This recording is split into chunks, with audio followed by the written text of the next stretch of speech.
our national anthem Jana Gana Mana. Okay, ਸੋ ਜਨ ਗਨ ਮਨ ਜੋ ਅਸੀਂ ਰੋਜ਼ ਪੜ੍ਹਦੇ ਹਾਂ ਉਹ ਸਾਡਾ ਕੀ ਹੈ? National anthem. our national anthem is a song that is highly melodious and deeply meaningful। ਸਾਡਾ ਰਾਸ਼ਟਰੀ ਗਾਨ ਇੱਕ ਬਹੁਤ ਹੀ ਸੁਰੀਲਾ ਅਤੇ ਡੂੰਘੇ ਅਰਥਾਂ ਵਾਲਾ ਹੈ।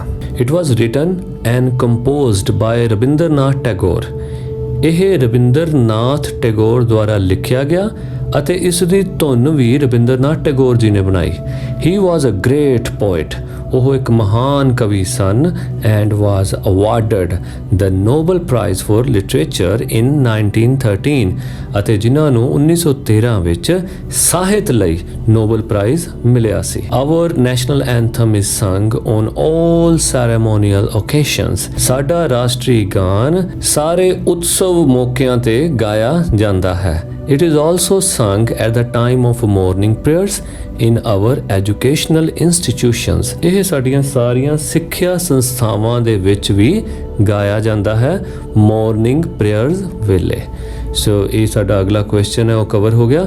ਅਗਲਾ ਕੁਐਸਚਨ ਸੀ ਸਾਡਾ 5th ਕੁਐਸਚਨ ਕਿ on what occasions is our national anthem ਸੰਗ।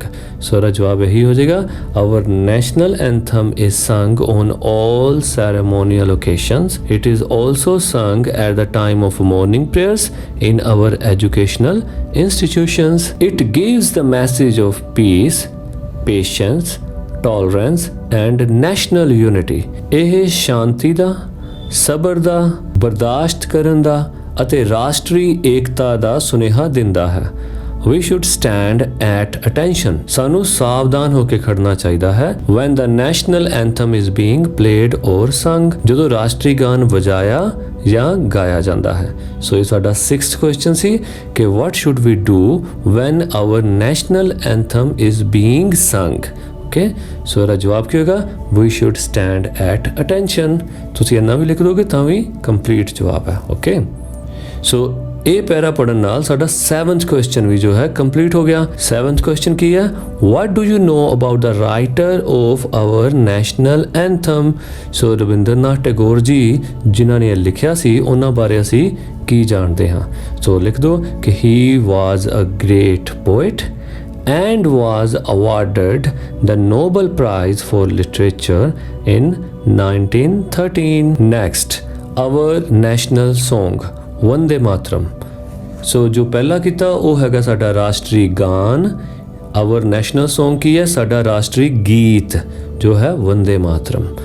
ਵਾਜ਼ written by Bankim Chandra Chatterjee. So ਇਹ ਬੰਕਿਮ ਚੰਦਰ ਚਟਰਜੀ ਦੁਆਰਾ ਲਿਖਿਆ ਗਿਆ।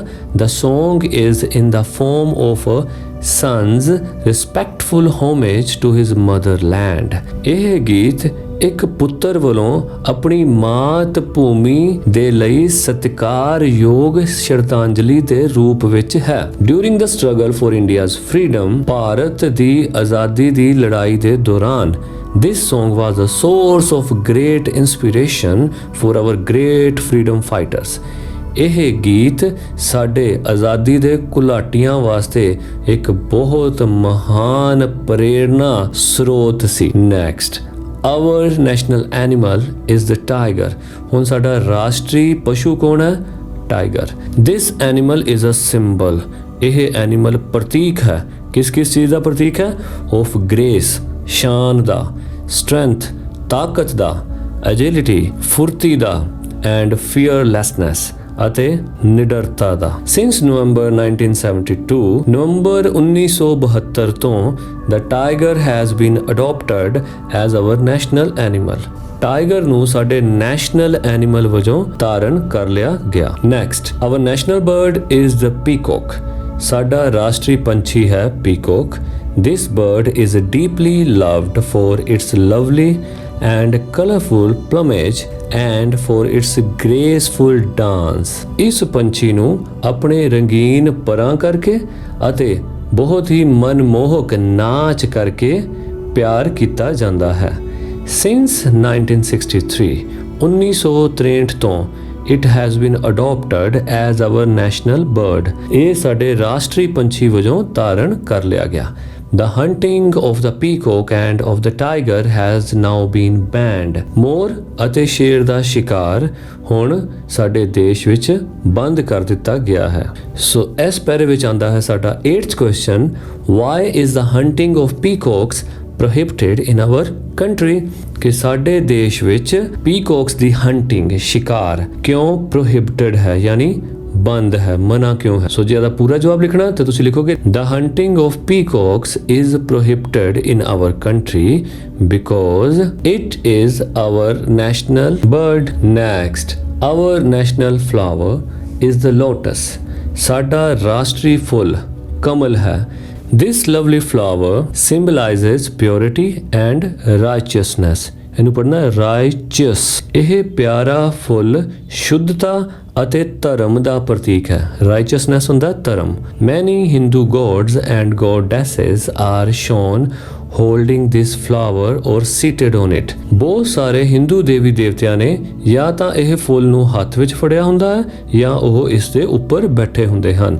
The grace and the beauty of this flower is unmatched. ਇਸ ਫੁੱਲ ਦੀ ਸ਼ਾਨ ਅਤੇ ਸੁੰਦਰਤਾ ਅਤੁਲਨੀय ਹੈ, ਯਾਨੀ ਕਿਸੇ ਨਾਲ ਤੁਲਨਾ ਨਹੀਂ ਕੀਤੀ ਜਾ ਸਕਦੀ। All the national symbols play a vital role in our life. ਇਹ ਸਾਰੇ ਰਾਸ਼ਟਰੀ ਚਿੰਨ੍ਹ ਸਾਡੀ ਜ਼ਿੰਦਗੀ ਵਿੱਚ ਮਹੱਤਵਪੂਰਨ ਰੋਲ ਅਦਾ ਕਰਦੇ ਹਨ। They inspire us to remain united. ਉਹ ਸਾਨੂੰ ਪ੍ਰੇਰਿਤ ਕਰਦੇ ਹਨ ਇਕੱਠਿਆਂ ਰਹਿਣ ਲਈ। They encourage us to uphold the great traditions and values of our culture. ਉਹ ਸਾਨੂੰ ਉਤਸ਼ਾਹਿਤ ਕਰਦੇ ਹਨ ਕਿ ਅਸੀਂ ਆਪਣੇ ਸੱਭਿਆਚਾਰ ਦੀਆਂ ਮਹਾਨ ਪਰੰਪਰਾਵਾਂ ਅਤੇ ਕਦਰਾਂ ਕੀਮਤਾਂ ਨੂੰ ਨਾਲ ਲੈ ਕੇ ਚੱਲੀਏ। ਸੋ ਇਹਦੇ ਵਿੱਚ ਸਾਡਾ 9th ਕੁਐਸਚਨ ਆ ਜਾਂਦਾ ਹੈ ਕਿ what is the importance of our national symbols in our life. So ਇਹਦਾ ਜਵਾਬ ਕੀ ਹੋਏਗਾ? They inspire us to remain united, they encourage us to uphold the great traditions and values of our culture. 11th question, where do we have the Ashoka pillar? Ashoka pillar ਕਿੱਥੇ ਹੈ? Second ਨਾਲ ਕੀ ਜੋੜਤਾ? What is its importance? ਇਸ ਦੀ ਮਹੱਤਤਾ ਕੀ ਹੈ? ਸੋ ਆਪਾਂ ਲਿਖਾਂਗੇ Ashoka pillar is at Sarnath. So next question ਕੀ ਹੈ ਕਿ ਅਸ਼ੋਕਾ ਪਿਲਰ ਦੀ ਇੰਪੋਰਟੈਂਸ ਕੀ ਹੈ, ਮਹੱਤਤਾ ਕੀ ਹੈ? ਮਹੱਤਤਾ ਤਾਂ ਇਹੀ ਹੈ ਨਾ ਕਿ ਅਸ਼ੋਕਾ ਪਿਲਰ ਤੋਂ ਹੀ ਸਾਨੂੰ ਸਾਡੇ ਦੇਸ਼ ਦਾ ਨੈਸ਼ਨਲ ਐਂਬਲਮ ਮਿਲਿਆ ਸੀ। ਓਕੇ, ਸੋ ਆਪਾਂ ਲਿਖਾਂਗੇ ਕਿ our national emblem is a replica of the top of Ashoka's pillar.